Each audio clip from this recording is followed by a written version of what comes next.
Hey guys, welcome back to Will You Accept This Vlog? We kind of skipped last week because, Thanksgiving. Hope you guys had a good Thanksgiving. But Yes.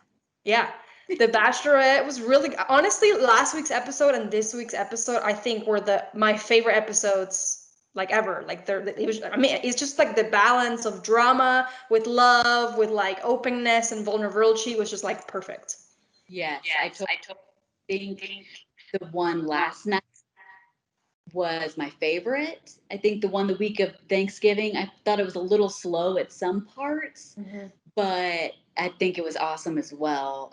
I think that these guys are deep and it's great. I think she has a great chance to find love.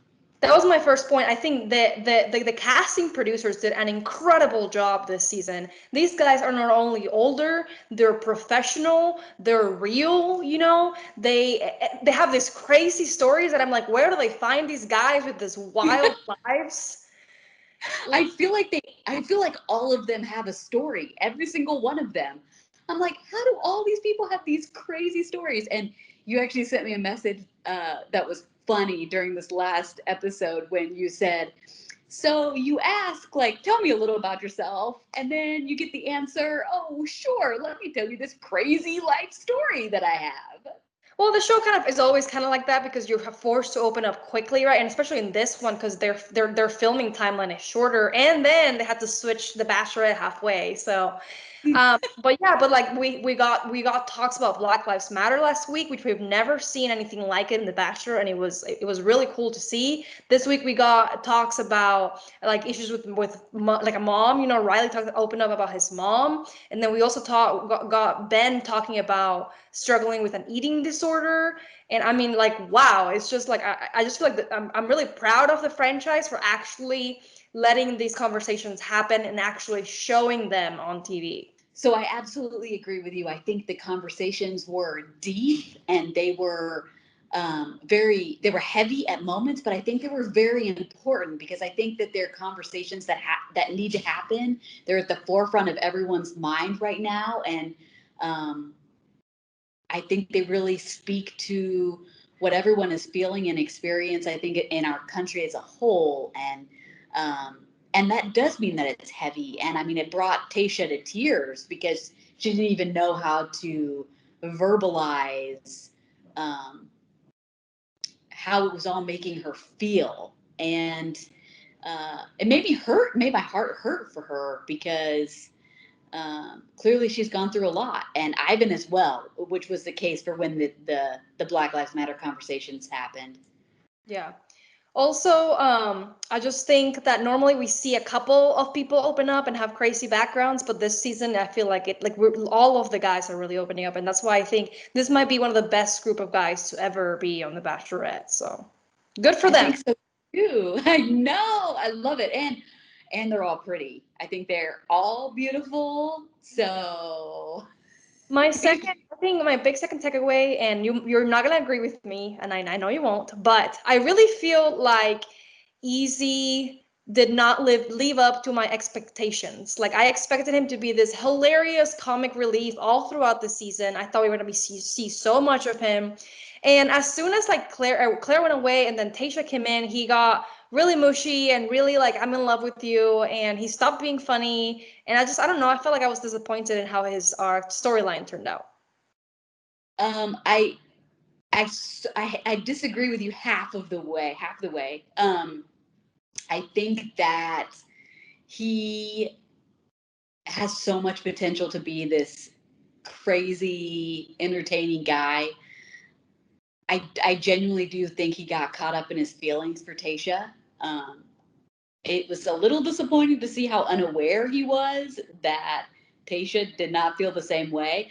But you cannot tell me that that haunted experience was not funny. That was pretty funny. It was fun. There was nothing really anything he did. It was just the date was funny. It could have been anyone else, and it would still been funny. So That's that was true. my other point. Also, then we get to the 2-on-1 part, and Yeah. like Bennett. I mean, Noah is made to be the bad guy. Last episode, we were like, "Oh, Noah, ew, whatever."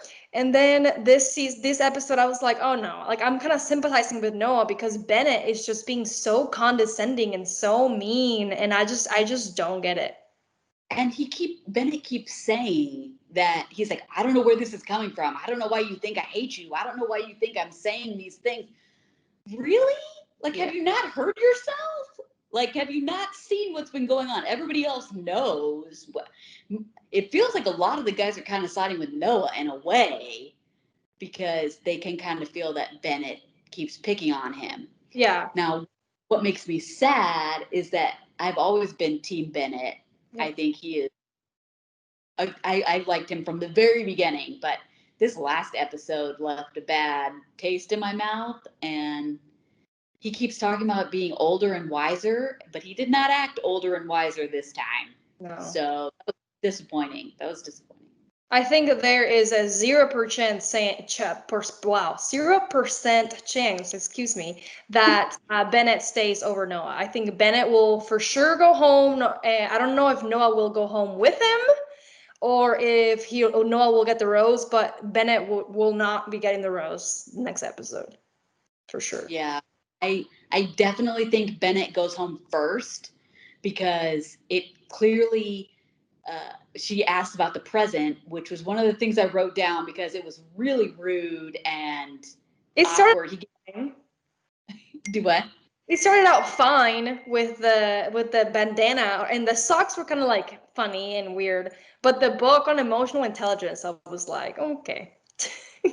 And the way Bennett worded it too was like, you are deficient in 3 of these 4 categories. I'm like, honestly, I think Bennett is coming from a good place. I think he genuinely wants to help Noah grow as a man, but like he's 25, you know, and the way you come, like that's not how you come about it. So I think for sure he's going home. So I think that the episode ended with Tayshia saying like, oh, what someone got a present about. So I think once Bennett explains what it is, Tayshia's gonna be like, nope, yeah, gonna be out of there. Mm-hmm. But then I also think she's gonna send Noah home as well because I think she's not gonna be wanting to do. She doesn't end up with Noah at the end. Like there's so. I mean, she could keep him around, I guess, because we know she likes the younger guys, and obviously she has a connection with Noah, even though that kind of makes everybody crazy a little bit. Mm-hmm. But I mean, he's very pretty. But who else do you think is gonna go home next week in the rose ceremony? I hope Ed goes home. I don't know how he is still even there. Yeah. He has at all for me. He's not funny. I don't find him entertaining. I think Ed's gonna go home soon. I think Spencer's gonna go home sooner than we thought. We had put him at our top 4 at one point. I'm pretty sure that's not gonna happen. Definitely. I think Blake will go home. Maybe not this week, but soon. My top 4 stays the same. I don't know about you, but I think I'm thinking Zach might be her number 1 right now. Actually, I'm gonna change that from last time we talked. I do think Brendan is still in there, and for sure Ivan and Ben, top 4. I think Blake is also going to be eliminated once we have the rose ceremony. I think that Ed and Blake, their time has come to an end. Were you surprised that Easy went home? No. I'm not surprised either. Tayshia, and she even went into the date saying, I really am hoping I can feel a romantic connection with him. And I was like, and then he dropped that he was falling in love with her. And I was like, oh. What are your expectations for next episode? I think that there are going to be some surprising moments. Especially because she's clearly fallen hard for Zach, and according to the teaser, it looks like something happens there. But I think she's going to continue to fall harder for a lot of, especially our top 4. But we'll have to see what happens. I think for sure they'll start out with the drama. One of them will go home, or both of them will go home. And then after that, I don't know if we'll see much drama between like two guys. I think we'll probably see a lot of tears and vulnerability and stuff. I'm really hoping we see more JoJo because they were like, oh, she's replaced Chris Harrison or whatever for a little bit. And then they showed her like maybe twice. And so I'm like, I'm really hoping we get to see her more next week because I love her. I love her too. She is a star. She is beautiful. I think we only actually saw her for like 15 seconds. It felt like 15 seconds the whole episode. Yeah. She like popped in once and then she popped in one other time. And I was like, mm. Yeah. So anyway, anything else you want to add before we go? No, I think we covered it. It's going to be interesting to see how this plays out for the remaining guys, because Tasha's clearly very serious. So There's I not hope. much left. There's not much left. I think that I think next week she'll have probably top 8 and then probably top 6, 4, 3, 2, 1. So, and I know they're doubling up with episodes coming up soon. I believe starting the 14th, so not next week, but the week after, they're going to be doing Monday and Tuesday episodes. Oh Uh, wow. yeah, because they need to get it out. Like they need to be done. Like I probably by Christmas they'll be done, or at least by New Year's for sure. Because Matt starts January 4th. So. Yes. Anyway, thanks for accepting this vlog again, guys, and we'll see you next week.